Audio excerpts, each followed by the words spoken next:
बहादुर राजकुमारी कश्मीरी लोक कथा। एक बार की बात है कि एक जगह दो राजा राज्य करते थे।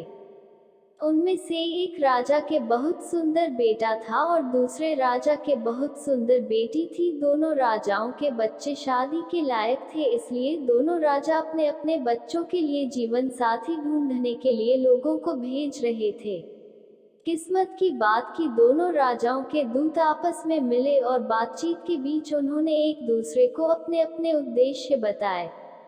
उन दोनों को ये सुनकर बड़ा आश्चर्य हुआ जब उनको ये पता चला कि दोनों के बाहर निकलने का उद्देश्य एक ही था और दोनों राजा भी आपस में एक दूसरे की टक्कर के थे। इस तरह राजकुमार और राजकुमारी का जोड़ा बहुत अच्छा बनता था। जब राजाओं ने अपने अपने दूतों से उनकी बात सुनी तो उन्होंने आपस में बात की और उन दोनों की शादी तय हो गई। एक दिन तय किया गया और दुल्हा दुल्हन के घर पहुंच गया।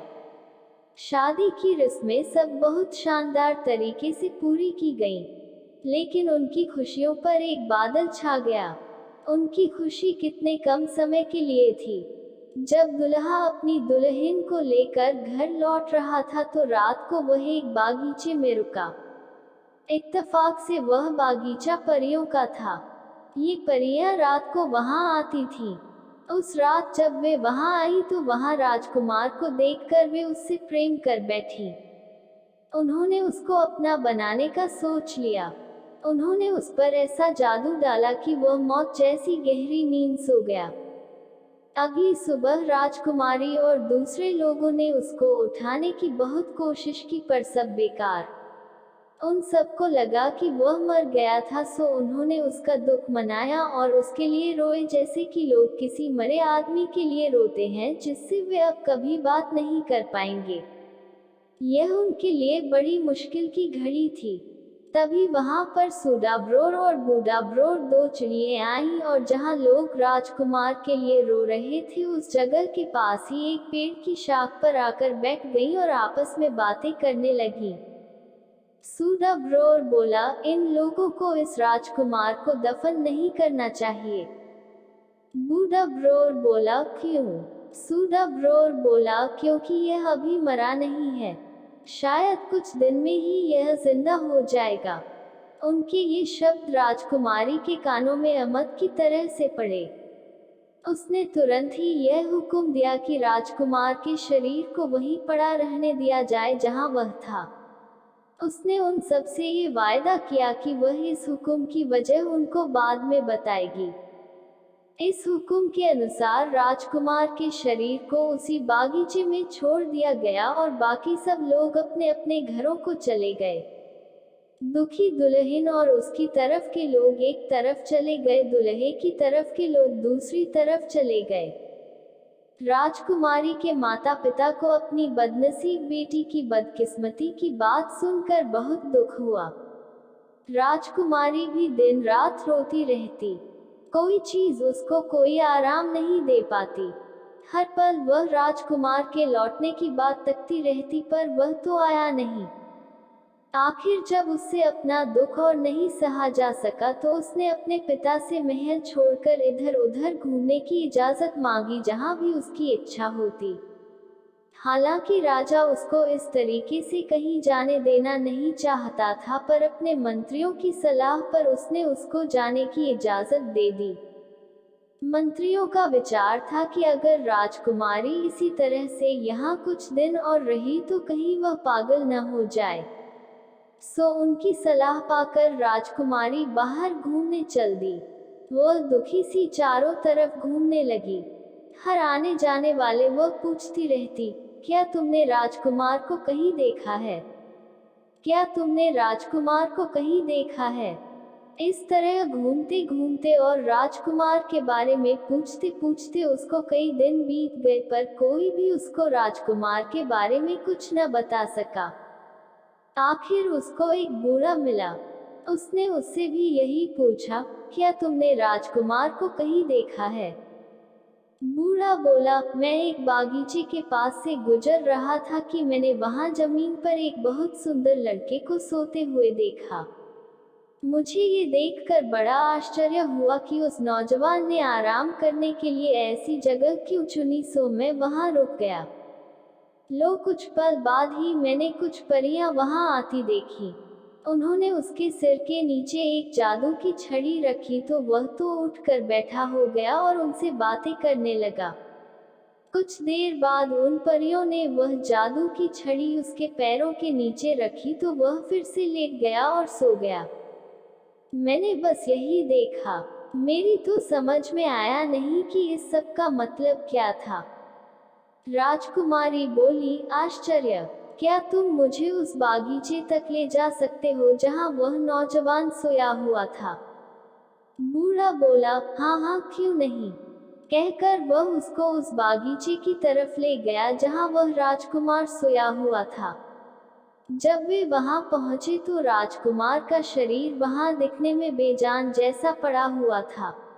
राजकुमारी ने देखा कि जादू की छड़ी अभी भी राजकुमार के पैरों के नीचे रखी हुई थी। उसने तुरंत ही वह छड़ी उसके पैरों के नीचे से निकाल ली और उसके सिर के नीचे रख दी जैसा कि उस बूढ़े ने उसे बताया था। वह राजकुमार उठकर बैठा हो गया। उठते ही उसने राजकुमारी से पूछा, तुम कौन हो? राजकुमारी बोली, मैं तुम्हारी पत्नी हूँ। क्या तुम मुझे नहीं जानते? राजकुमार ने पूछा, तुम यहाँ आई कैसे? राजकुमारी बोली, इन बूढ़े बाबा की सहायता से। कहकर उसने उस बूढ़े की तरफ इशारा कर दिया जो डर के मारे कुछ दूरी पर खड़ा था। वह फिर बोली, आओ उठो और जल्दी से इस भयानक जगह से कहीं दूर चलो। राजकुमार बोला, अफसोस, मैं नहीं जा सकता। परियों को मेरे यहाँ न होने का बहुत जल्दी ही पता चल जाएगा। वे मेरे पीछे पीछे आकर मुझे ढूंढ लेंगी और मुझे मार देंगी। अगर तुम मुझे प्यार करती हो तो ये छड़ी तुम मेरे पैरों के नीचे रख दो और यहाँ से चली जाओ। नहीं, कभी नहीं, ऐसा नहीं हो सकता। राजकुमार बोला, तो फिर ऐसा करो कि तुम इस पेड़ के खोखले तने में छिप जाओ क्योंकि तुम यहाँ सुरक्षित नहीं हो। परियां यहाँ कभी भी आ सकती हैं। राजकुमारी ने वैसा ही किया। जैसे ही वह पेड़ के खोखले तने में जाकर छिपी, परियां वहां आईं। उनमें से एक बोली, ओह, यहाँ किसी आदमी की खुशबू आ रही है। दूसरी बोली, लगता है यहाँ कोई आदमी आया है। कहकर दो तीन परियां उस आदमी की खोज में इधर उधर गईं जो उनकी जगह देख गया था, पर उनको कोई मिला नहीं। उसके बाद उन्होंने राजकुमार को जगाया और उससे पूछा कि क्या वह किसी आदमी को जानता था जो उसके आसपास घूम रहा हो। राजकुमार ने साफ मना कर दिया कि उसने किसी आदमी को वहां आसपास घूमते नहीं देखा। वे बोली, पर हमारा पक्का विश्वास है कि यहाँ कोई आदमी आया था क्योंकि आदमी की खुशबू हवा में फैली हुई है। कोई बात नहीं, हम लोग कल ये जगह छोड़कर किसी दूसरी जगह चले जाएंगे। सो अगली सुबह परियों ने सारा बागीचा देखा क्योंकि वह बागीचा बहुत बड़ा था और अपने लिए कोई दूसरी जगह ढूंढ ली जहाँ उनको लगा कि वहाँ कोई आदमी नहीं आ पाएगा। जब वे वहां नहीं थी तो राजकुमार ने राजकुमारी से कहा, प्रिय, अब तुम क्या करोगी? वे मुझे किसी दूसरी जगह ले जाएंगी और मैं फिर तुम्हें कभी भी नहीं देख पाऊंगा। बहादुर राजकुमारी बोली, नहीं, ऐसा कभी नहीं होगा। तुम देखना, मैं कुछ फूल इकट्ठा करूंगी। तुम जब यहाँ से जाओ तो इन फूलों को अपने पीछे पीछे बिखेरते जाना जिससे मुझे पता चल जाएगा कि तुम कहाँ गए हो। कहकर राजकुमारी ने राजकुमार को एक खास किस्म के फूलों का एक गुलदस्ता ला कर दिया। राजकुमार ने उन फूलों को अपने कपड़ों में छिपा लिया और राजकुमारी फिर से अपने उसी पेड़ के खोखले तने में जाकर छिप गई। कुछ देर बाद परियां फिर वहां आईं और राजकुमार को उन्होंने अपने पीछे पीछे आने के लिए कहा। जब राजकुमार उनके पीछे जा रहा था तो वह फूल अपने पीछे फेंकता जा रहा था। अगले दिन राजकुमारी उन फूलों के सहारे चलती गई जब तक कि वह एक बहुत बड़ी और शानदार बिल्डिंग के पास नहीं आ गई जो एक महल की तरह लग रही थी। यह एक देव का घर था जिसने परियों को भी बहुत तरह के जादू सिखा रखे थे। राजकुमारी बिना किसी डर के उस महल में अंदर चली गई। उसने देखा कि वहां अंदर तो कोई भी नहीं था, तो वह सुस्ताने के लिए एक नीचे से स्टूल पर बैठ गई। करीब 1 घंटे के बाद देव आया। राजकुमारी को देखकर उसने सोचा कि शायद वह उसकी बेटी है, जिसको एक दूसरा देव जबरदस्ती उठाकर ले गया था। वह उसकी तरफ दौड़ता हुआ बोला, ओह मेरी प्यारी बेटी, तुम वापस कैसे आई? उस नीच से तुम कैसे बच पाई? राजकुमारी ने तुरंत ही हालात का अंदाजा लगा लिया। वह बोली, जब वह सो रहा था पिताजी, तब मैं वहां से भाग निकली।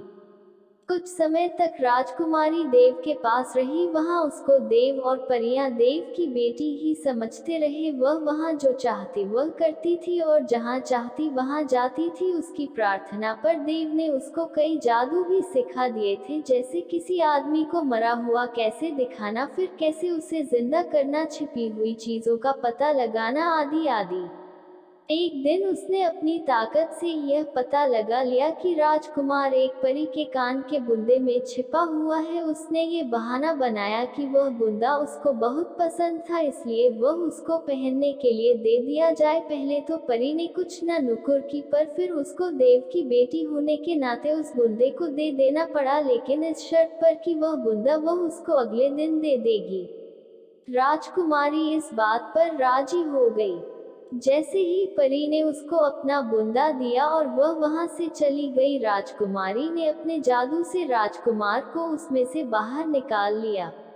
राजकुमार ने बाहर आते ही इधर उधर देखा तो राजकुमारी ने उससे पूछा, क्या तुम मुझे पहचानते हो या तुम मुझे नहीं जानते? मैं तुम्हारी पत्नी हूँ। तुम्हारे लिए मैंने अपने पिता का घर छोड़ा, तुम्हारे लिए मैंने उस बागीचे में जाने की हिम्मत की जिसमें तुम लेटे हुए थे, तुम्हारे लिए मैंने देव के मकान में घुसने की जुर्रत की। क्या तुम मुझे नहीं पहचानते? राजकुमारी बोली, आओ चले, मैं तुम्हें अब बताऊंगी कि तुम्हें क्या करना है। देव और उसके सब आदमी यह समझते हैं कि मैं उसकी बेटी हूँ, जिसे कोई दूसरा देव उससे जबरदस्ती छीन कर ले गया था। अब मैं तुम्हें अपने पिता देव के पास ले जाऊंगी और उससे कहूंगी कि जब मैं उस भगाने वाले देव से बचने की कोशिश में भाग रही थी तो तुम मुझे मिल गए। तुम्हारी सुंदरता देखकर मैं तुम्हारे ऊपर रीझ गई और मैंने तुमसे शादी कर ली। मैं उसको ये भी बताऊंगी कि तुम एक शाही खानदान के हो, इसलिए वह हमारी शादी को मान ले। जब वह ये सुनेगा तो वह बहुत खुश होगा। तुम डरना नहीं, आओ और देखो कि क्या क्या होता है। राजकुमारी की बात ठीक निकली। पिता देव अपनी बेटी की शादी की बात सुनकर बहुत खुश हुआ। उसने अपनी बेटी की शादी की खुशी में एक बहुत बड़ी दावत दी, जिसमें उसने सारी परियों को बुलाया।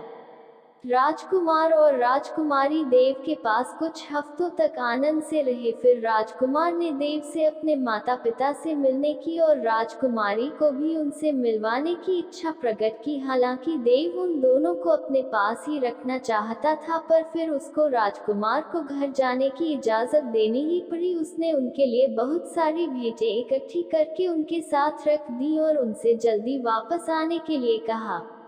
और बहुत सारी चीजों के अलावा उसने उनको एक पीठ भी दिया, जिस पर जो कोई बैठ जाता था वह उसको उसकी मनचाही जगह पहुंचा देता था। ये राजकुमार और राजकुमारी के लिए तो बहुत ही काम की चीज थी।